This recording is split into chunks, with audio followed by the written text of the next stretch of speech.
de este primer Congreso de Discapacidad Cognitiva e Intelectual CEDESNID. Han sido 2 días provechosos y vamos a entrar en la recta final con 4 conferencias de muy alto nivel. Para abrir este ciclo de conferencias, vamos a iniciar con el doctor Luis Arturo Lizcano Gil, quien nos hablará sobre la prevención de discapacidad por tamizaje neonatal. El doctor Lizcano es médico cirujano de la Universidad Colegio Mayor de Nuestra Señora del Rosario, médico genetista de la Universidad de Guadalajara. Se desempeña activamente en neurología clínica y es experto en tamizaje genético. Ha dirigido programas de tamizaje neonatal por más de 21 años.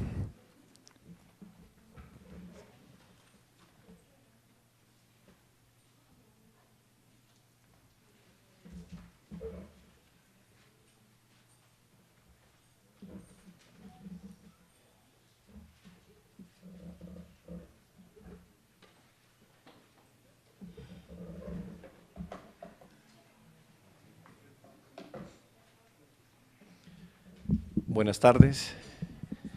Muchas gracias a los organizadores por esta oportunidad de mostrarles un poquito de la perspectiva de prevención a través del tamizaje, pero también me tomé el atrevimiento de incluir un poco de información adicional de unos cuentos que siempre me gusta contar. Y es hablar un poquito acerca de la genética de la inteligencia, porque realmente creo que es un panorama muy importante de puertas a lo que viene en el futuro inmediato. Un agradecimiento muy especial a Gloria. La conocí hace un poco más de, ¿puedo decir?, de 21 años, y realmente he sido a la distancia, pero he sido testigo de la evolución de su programa, de la altísima calidad y sobre todo el compromiso que ha tenido con esta condición de vida, que es el déficit cognitivo o la discapacidad cognitiva intelectual. Te quiero felicitar y me siento muy complacido de estar nuevamente acá y de tener la oportunidad de compartir esto. Vamos entonces a comenzar. Conflicto de intereses. Pues sí, tengo muchos, no puedo ser una persona totalmente neutra porque trabajo para varias multinacionales de la industria farmacéutica, tanto en el área de desarrollo de medicamentos nuevos para enfermedades neurológicas, como en el área de diagnóstico temprano.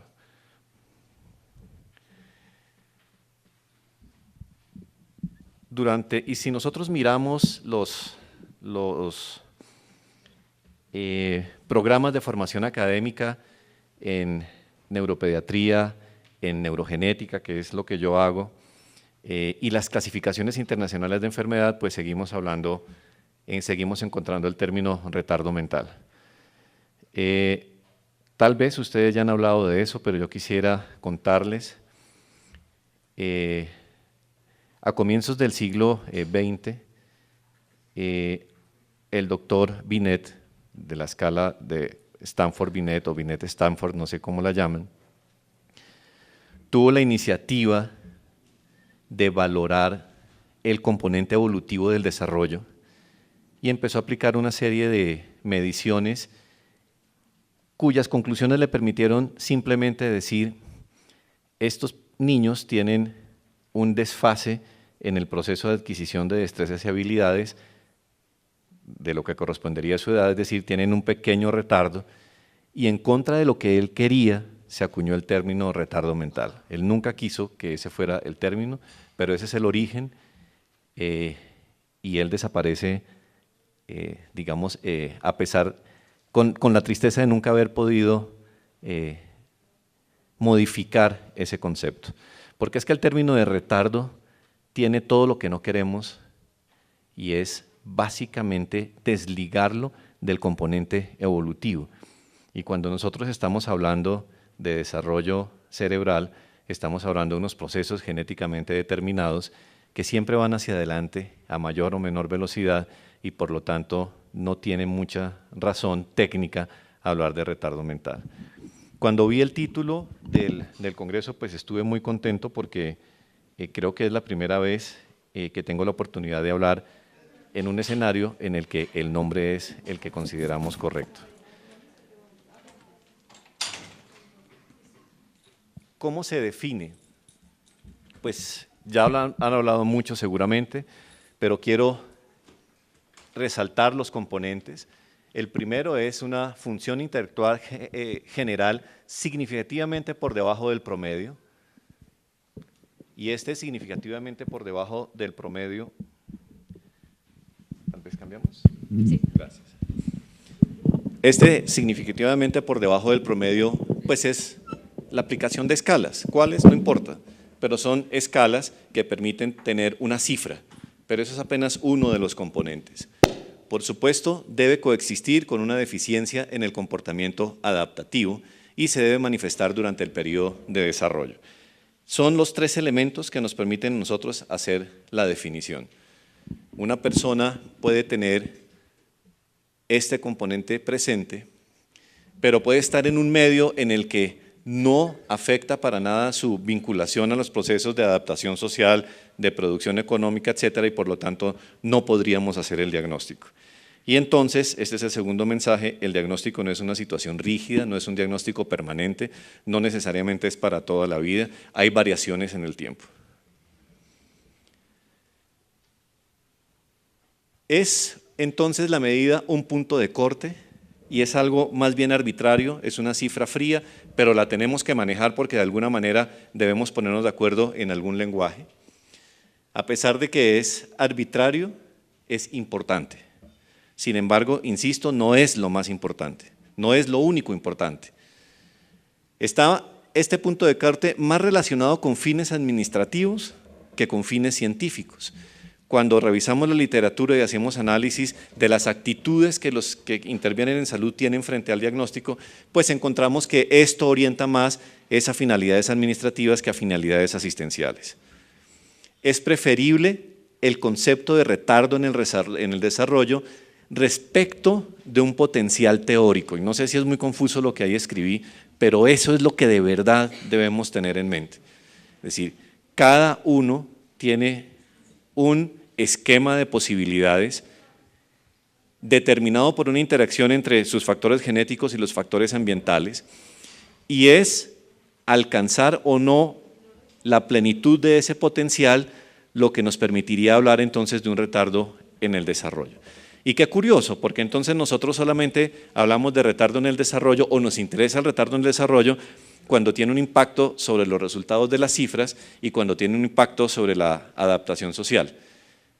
Pero a veces, en una perspectiva dinámica, nos olvidamos de personas que tienen cifras por encima de los puntos de corte, que tienen una más o menos buena adaptación social, pero que pudiesen haber tenido mucho más. Y créanme que eso es mucho más frecuente. Y estamos hablando de procesos de escolarización inadecuados que van en contravía de la biología del desarrollo, que van en contravía de la genética, y por lo tanto tenemos muchas personas que pudiendo tener más no lo tienen gracias a un sistema de intervención inapropiado que no los condujo a adquirir todo su potencial. No sé si es muy confuso, insisto, pero los invito a que piensen un poquito en esa realidad. Y las frecuencias van a cambiar con la edad.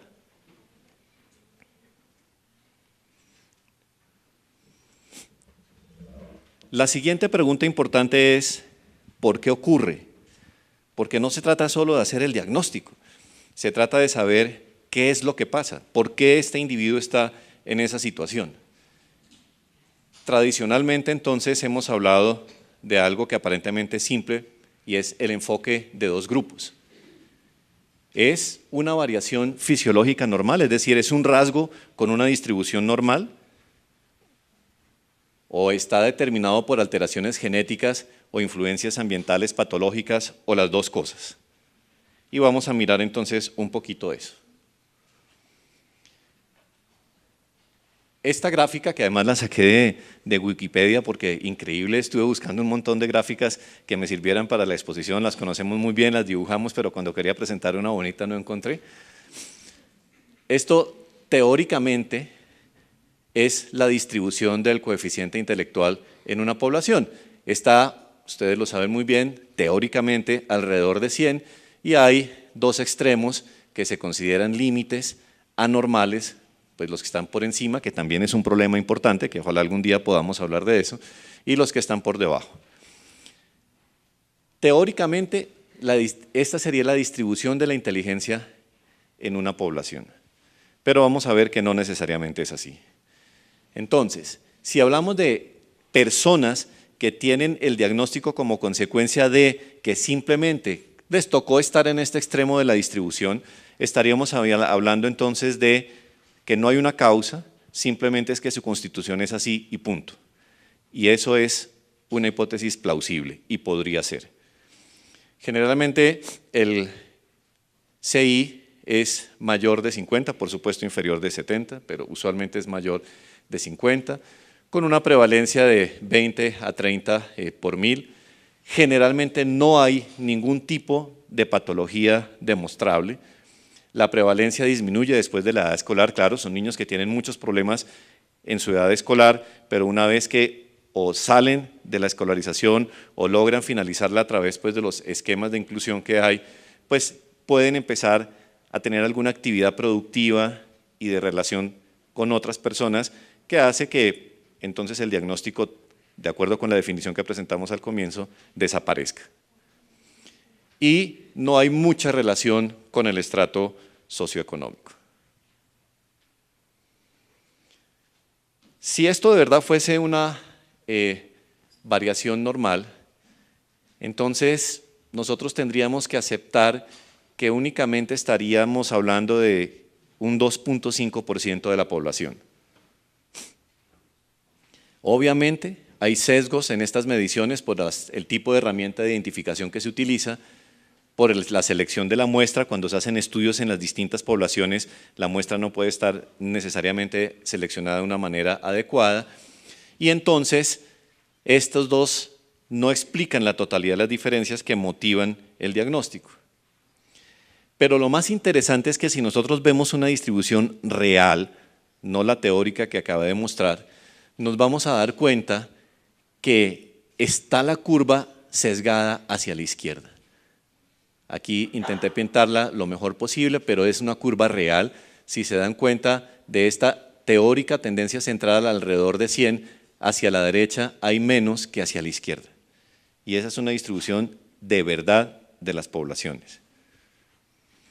Pero adicionalmente encontramos un exceso en este extremo. Es decir, que no es únicamente porque por de malas en la distribución le tocaron los genes que no le permitieron estructurar su desarrollo neurológico de una mejor manera. Insisto, eso puede ser, sí puede ser, pero la evidencia nos muestra que hay otras cosas adicionales. Y este es el que llamamos el segundo grupo. Y este segundo grupo entonces ya sería no debido a una distribución normal, sino patológico. Patológico en el sentido no de que sea más o menos grave, sino en el sentido de que posiblemente hay una causa biológica claramente demostrable. En este grupo generalmente el coeficiente intelectual es menor de 50, más o menos es el 0.3 a 0.6% de la población general. Usualmente hay patología demostrable, no cambia la prevalencia después de la edad escolar y sí tiene un poco más de relación con el estrato socioeconómico, posiblemente por los eventos pre y perinatales adversos que pueden estar implicados en la génesis. Entonces, si miramos con más detalle esta teórica distribución normal, encontramos que por debajo de 70 tenemos más de lo que esperaríamos y a su vez tenemos otra distribución. Antiguamente a esto lo llamaban leve, moderado, severo, qué sé yo. Para nosotros no tiene importancia esa clasificación en términos de del trabajo que hacemos. ¿Cuál es la limitación de este enfoque que les estoy proponiendo? ¿Cuáles son las limitaciones? Pues Existen limitaciones técnicas para detectar alteraciones sutiles, no en todos los países, no en todas las ciudades y no todos los servicios que prestan las administradoras de planes de beneficios en salud están dispuestas o tienen las herramientas o el entrenamiento para aplicar las distintas pruebas paraclínicas que permitan precisar etiologías.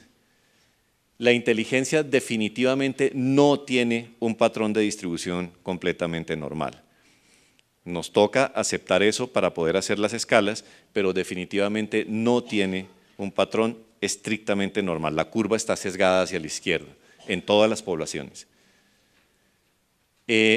Los afectados con causas patológicas demostrables, por ejemplo, infecciones prenatales, meningitis por tuberculosis, pueden tener un compromiso leve. Es decir, hay personas que aparentemente tienen una causa grave con un coeficiente intelectual por encima de 50. Y lo contrario también es válido. Hay personas, por ejemplo, que simplemente tienen una extrema deprivación social que pueden tener un coeficiente intelectual inferior de 50. Y cada vez, y esto es lo más importante, cada vez es más frecuente demostrar alteraciones en las formas leves. ¿Por qué? Porque tenemos ahora mejores herramientas de diagnóstico genético, mejores herramientas de neuroimágenes, etc. Cuando yo comparo los diagnósticos que hacíamos hace 20 años con los que hacemos hoy, hace 20 años la posibilidad que teníamos de precisar una causa era realmente bajita. Hoy en día es muy alta. Es decir, son pocos los casos en los cuales de verdad no logramos establecer de manera objetiva una causa. Y el aspecto genético más importante implicado en esta distribución sería lo que los genetistas llamamos la heredabilidad. ¿Qué es la heredabilidad? De un rasgo, por ejemplo, la estatura, la inteligencia, ¿qué porcentaje se le puede atribuir a la herencia y qué porcentaje se le puede atribuir a los factores ambientales? Y existen desde hace muchísimos años herramientas para aproximarse a esa respuesta. Esta es la fórmula más simple. El rasgo, en este caso la inteligencia, sería una función del genotipo más el ambiente. Pero si nosotros queremos ser más estrictos, la inteligencia sería una función del genotipo más el ambiente, más la interacción del genotipo y el ambiente, más un factor de corrección. Y esto lo podemos traducir en la realidad a partir de estudios observacionales. La respuesta es sí. ¿Cuáles son esos estudios? Hacemos estudios de consanguinidad, hijos de personas que tienen algún parentesco y se evalúan a lo largo del tiempo y se comparan con otros grupos. Estudios de gemelos. Estudiamos entonces, hay países en los que si usted gemelo tiene el infortunio de que va a estar observado toda su vida. Y tenemos dos tipos de gemelos, los gemelos idénticos, que son genéticamente iguales, y lo que popularmente se llaman los mellizos, que para fines prácticos son dos hermanos normales. Entonces, por ejemplo, dos gemelos idénticos nacen y en el momento del nacimiento son separados, y uno se va a vivir en Alaska y el otro en la Florida. Son ambientes totalmente diferentes, son familias totalmente diferentes y podemos hacer análisis de las semejanzas y las diferencias y a lo largo del tiempo ir sumando esos casos, porque no son muchísimos, para hacer esos análisis e ir obteniendo los valores que nos permiten decir qué porcentaje es genético y qué porcentaje es ambiental. Los estudios de adopción temprana y permanente, no necesariamente en gemelos, también son importantes, entonces se hacen comparaciones entre las características biológicas de los padres biológicos y las características del niño adoptado, haciendo cortes a los 2, 4, 8, 10, etcétera años a lo largo de la vida, y todo eso se puede ir cuantificando. La parte complicada es que son estudios difíciles, son estudios de muchísimos años, de muchas décadas, y hay muchas diferencias en cuanto a los resultados. Sin embargo, en resumen les puedo decir, pareciese que hay algunos rasgos que tienen una heredabilidad importante y dentro de esos rasgos tenemos la estatura y la inteligencia. O sea, que sí tiene importancia saber usted con quién va a cruzar sus genes para tener sus hijos.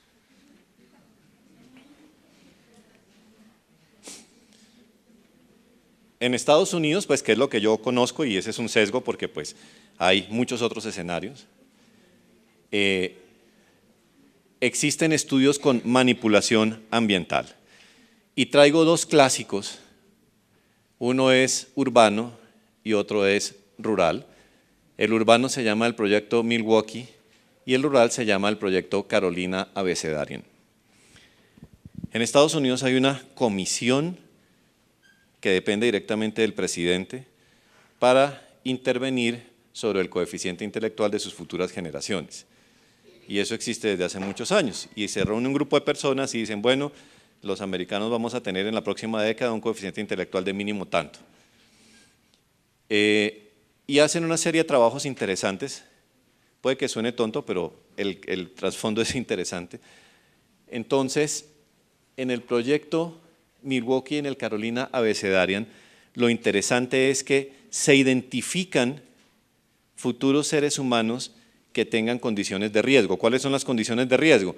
Por ejemplo, que sus padres tengan problemas cognitivos, que tengan ambientes de deprivación social importantes. Y la idea es intervenir sobre esas realidades para, después de una generación, comparar los coeficientes intelectuales y la sorpresa es que sí suben.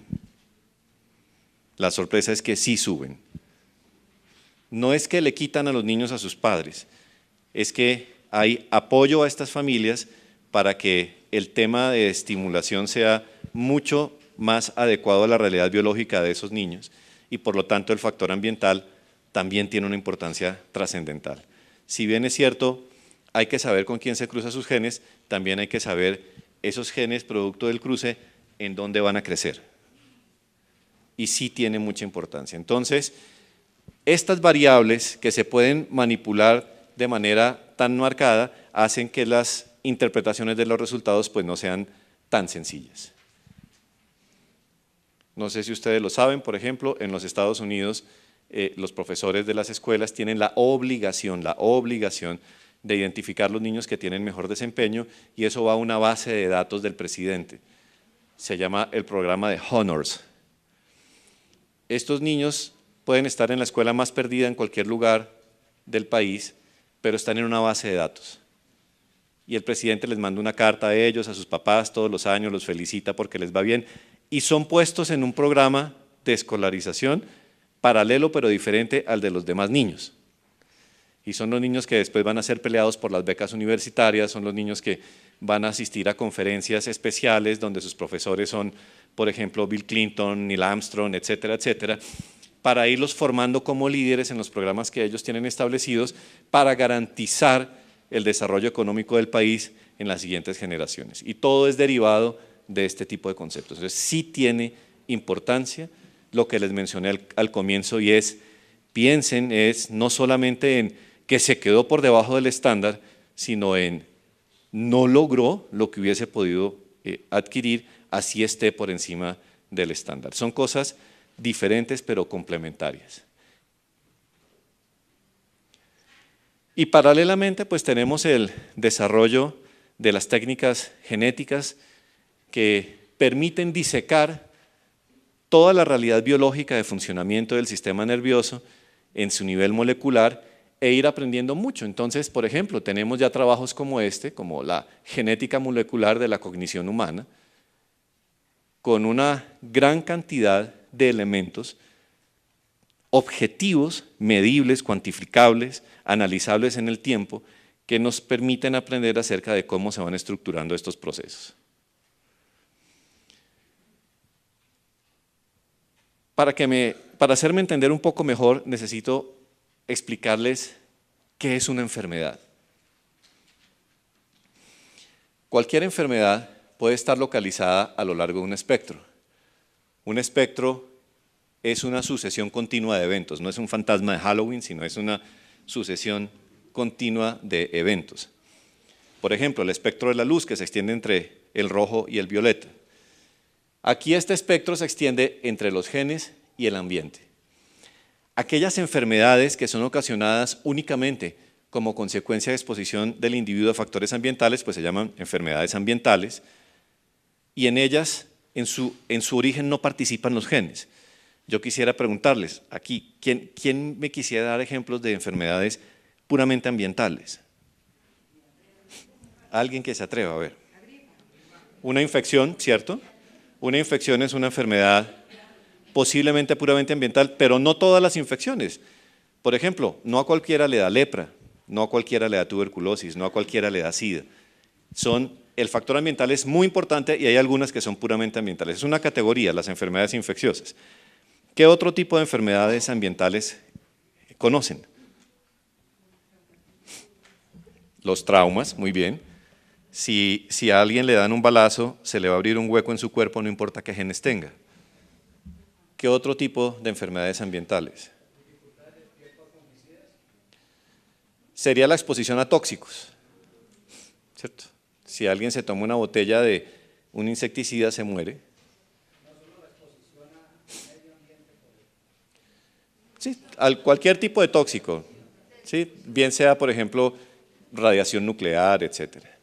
¿Qué otro tipo de enfermedades existen? Las carencias nutricionales. Si la gente no come, se desnutre, no importa qué genes tenga. Pero no estoy hablando de la anorexia, que es una enfermedad genética, estoy hablando de la incapacidad de acceder a la alimentación. Entonces, y no hay más enfermedades ambientales. En el otro extremo tenemos las enfermedades puramente genéticas, es decir, aquellas que se expresan como consecuencia exclusiva de la constitución genética del individuo. Y son muchísimas. ¿Cuántas? Miles. Cuando les digo miles, son miles de miles.